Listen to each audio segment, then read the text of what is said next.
Bonjour et bienvenue à la formation d'initiation concepteur CAO 3D du logiciel Fusion. Alors le thème d'aujourd'hui, ça sera une grosse pièce mécanique. Donc voilà, je vous montre un peu.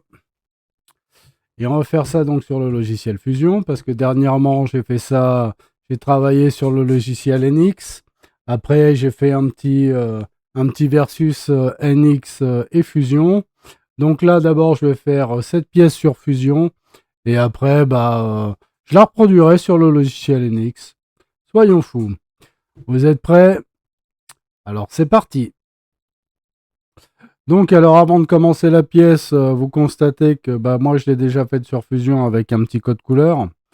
Le code couleur, en fait, c'est pour dissocier toutes les parties qu'on va faire au fur et à mesure. Donc, tout ce qui est en gris, ça sera la première esquisse, la première partie. Après, ce qui est en rouge, ça sera la deuxième partie. Et tout ce qui est en jaune, c'est perçage, perçage lamage. Donc en fait, c'est un lamage. Euh, et après, donc il y a encore une couleur bleue, une couleur noire. Donc la couleur bleue correspond au chanfrein. Bon, il n'y aura qu'un seul chanfrein à faire dessus. Et tout ce qui est en noir, là, c'est des congés. Donc il y aura 4 congés à rajouter. Voilà. Donc vous êtes prêts? C'est parti. Alors c'est parti, donc on va créer une nouvelle esquisse. Donc là, moi je me suis mis sur la vue de droite pour la conception. Donc hop, vue de droite. Et c'est parti. Alors on va démarrer par un trait de construction qui part de mon origine vers le bas d'une longueur de 100 mm. Entrée. Donc alors bien sûr, pensez à désactiver le trait de construction, c'est important. Je le répéterai jamais assez. Ok. C'était la petite aparté. Donc alors après, on a une ligne qui part de notre point du bas d'une longueur de... Alors on va déjà faire la partie intérieure. On va pas s'embêter. Donc 55. 55. Après, je remonte de 15. Voilà. Je repars. Ouais, alors attendez, parce que si je le fais dans ce sens-là, ça va peut-être pas être très pratique. Voilà, ça devrait être ça à peu près. Donc là, après, moi, je remonte de 70. Ouais, ça devrait être ça normalement. De mémoire, c'est ça. Après, je repars de 10. Je remonte et je ferme. Voilà. Donc, normalement, ça devrait être bon. 55 là. OK. Oui, c'était ça. Donc, alors après, on repart de notre origine. Bon, je le fais volontairement comme ça pour que ça soit plus simple, hein. Donc, alors après, je pars sur 90. Bon, j'aurais pu mettre 30, hein. Mais bon. Alors, 90. Après, je remonte de 20 mm. Voilà. Après, je repars de 30 mm sur ce côté-là. Et c'est là que ça devient sport. Donc là, en fait, après, il va y avoir un angle, mais on va le coter après. Donc d'abord, on va commencer l'esquisse et après, on va le coter. Donc là, on fait une petite perpendiculaire de 6 mm. D'ailleurs, on va le... Pardon. On va coter tout de suite cet angle. Donc c'est un angle de 20,6 degrés. Vous voyez, j'étais pas loin. Alors c'est 20,6 entrée. Voilà. Et donc là, en fait, je sais que je suis bon. Donc voilà, c'est parfait. Donc alors, on reprend l'outil ligne. Maintenant, on repart toujours de 90 degrés, mais sur une longueur de 48. Donc 48 entrée. Après, on repart en perpendiculaire de 6. Entrée. Et on va repartir de là, on va faire comme ça. On va pas s'embêter. Et on va venir se caler là. Voilà, donc comme ça, Tout est bouclé. Alors maintenant, au niveau de mes cotations, va falloir qu'on tente le tout. Donc on va vérifier un peu toutes les cotations. Donc là, j'avais dit 10. Donc 10 entrées. OK. On est bon. Là, normalement, j'ai 70. J'ai bien mes 70. OK. Là, je dois avoir 15. J'ai mes 15. OK. Là, j'ai 20. OK. Là, j'ai bien mon angle. OK, il est bon. Celui-là, 48, on est OK. 6. Alors, celle-là, je peux la supprimer d'ailleurs. On n'a pas besoin de 50 des cotations là. Voilà. Et donc là, on est bon. OK. Bon, on va pouvoir terminer l'esquisse et procéder à la première extrusion. Révolution, pardon. Alors, c'est parti. Donc, je sélectionne bien cette partie-là. C'est pour ça que là, j'ai mis un trait de construction, en fait, pour pas choper cette partie. C'est juste une petite sécurité. Mais après, ça va nous servir pour la suite. Ça sera très pratique. Donc, alors, je sélectionne ça. Alors, celui-là, je ne sélectionne pas parce que, rappelez-vous, sur la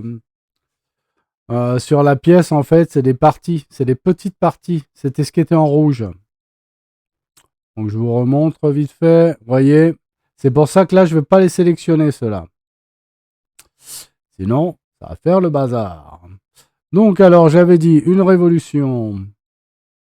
Alors, je pivote un peu, comme ça on voit mieux.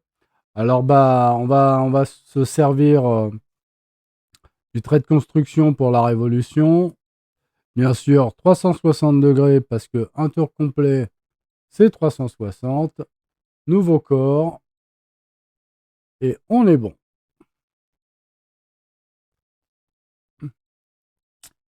Donc, vous voyez, c'est creusé. Là, en fait, j'ai déjà mon lamage qui est tout de suite fait.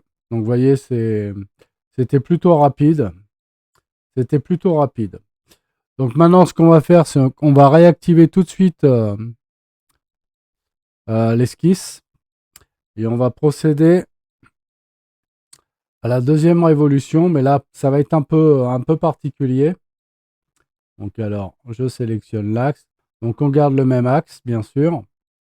Sauf que là, ça ne sera pas du 360. Donc là, effectivement, symétrique. Donc on va bien mettre un partiel. Mais là, on va mettre 10 degrés. Voilà, là, il me faut 10 degrés. Pour avoir cette petite partie là qui vient de se rajouter. Donc bien sûr, en symétrie. Comme ça, on a nos 10 degrés de chaque côté. Et on est bon. Et joindre, bien sûr. Et OK. Donc maintenant, alors, qu'est-ce qui reste de beau à faire?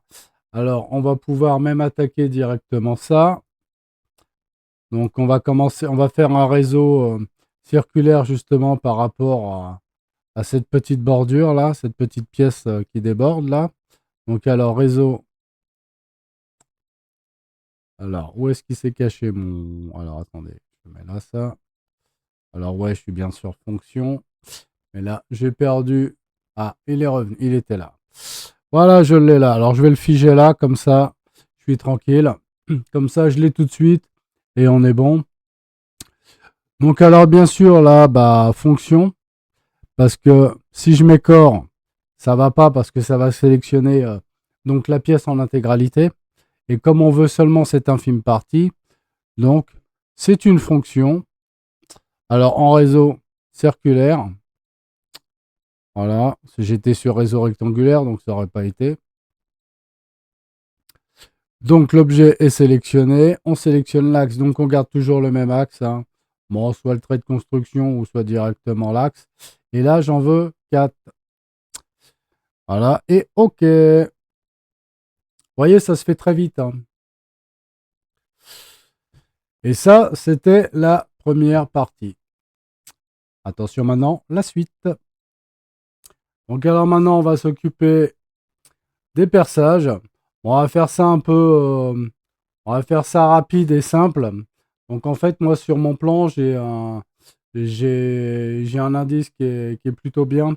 En fait, tous mes perçages, ils sont placés sur un cercle d'un diamètre de 150. Enfin, ils sont axés. Donc, on va procéder comme ça, tout simplement. Donc, en fait, on va recréer une autre esquisse pour s'assurer du truc. Donc, alors, bah, j'avais déjà activé mon esquisse. Donc, maintenant, je me mets sur ma vue de haut. On va dans cercle, l'outil cercle. On met 150. OK. Donc là, on est bon. Après, alors ce que je vais faire, c'est que juste pour m'assurer de l'endroit vraiment de mon perçage, ici, je le pointe tout de suite. On fait échappe et on termine l'esquisse. Voilà. Comme ça, c'est une sécurité supplémentaire. Après, je n'étais pas obligé de faire ça. J'aurais pu faire le perçage directement, mais quand on apprend, il faut des bonnes bases. Donc, je préfère vous montrer cette petite sécurité supplémentaire. Ça prend 2 secondes, à peine. Donc maintenant, on fait notre perçage. Et comme ça, on est sûr qu'on est bien placé. Donc, on va dans l'outil perçage. Donc, on est... Bon, après, ça sera déjà pré-rempli parce que je l'ai déjà fait avant. Donc, alors, on sélectionne la face. Donc, ça sera cette face-là. Bah donc, j'avais déjà, moi, tout pré-rempli. Donc, tout est OK. J'ai bien une profondeur de 20.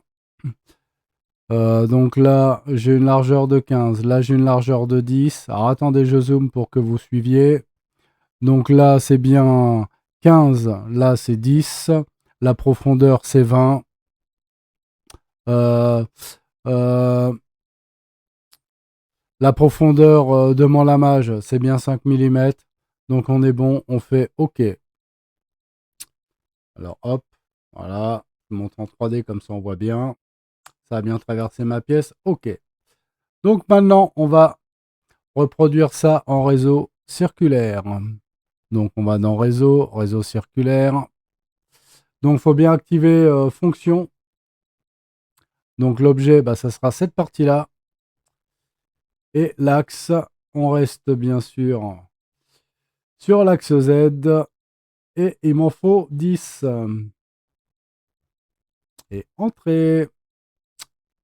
Alors, je me mets sur la vue de haut. Donc, en fait, moi, sur mon plan, euh, mes 2 perçages, là, ils sont vraiment bien sur l'horizontale. Donc, bien sur mon axe X. C'est pour ça que j'ai vraiment pointé cet endroit-là. C'était stratégique de ma part. Parce qu'en fait, sur mon plan, ça donne ça. Donc, voilà.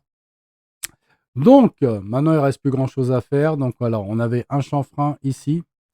Alors, on va le faire tout de suite. Donc, chanfrein. Voilà, 3 mm, entrée. Et après, on a 4 congés. Donc, j'en avais un ici, et sur la partie inférieure là et là. Et 3 mm et entrée. Et notre pièce est terminée. Et voilà. Voyez, facile.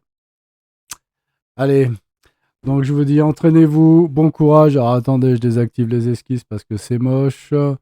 Mon origine est désactivée. Voilà, la pièce est beaucoup plus jolie comme ça. Tiens, je vais même je vais même cacher la grille. Voilà, comme ça on voit encore mieux. Donc entraînez-vous, respectez les cotations si vous êtes au boulot, soyez précis et méticuleux. Et donc la prochaine fois, ça sera la même pièce, mais sur le logiciel NX de Siemens. Et comme ça, bah, moi j'aime bien la faire justement des petits versus entre les deux. C'est plutôt intéressant à voir. Après NX, c'est un logiciel beaucoup plus complexe. Mais bon, voilà. C'est vraiment pour montrer un peu l'aspect. Mais les deux font exactement la même chose. Alors sur ce, entraînez-vous et à la prochaine vidéo.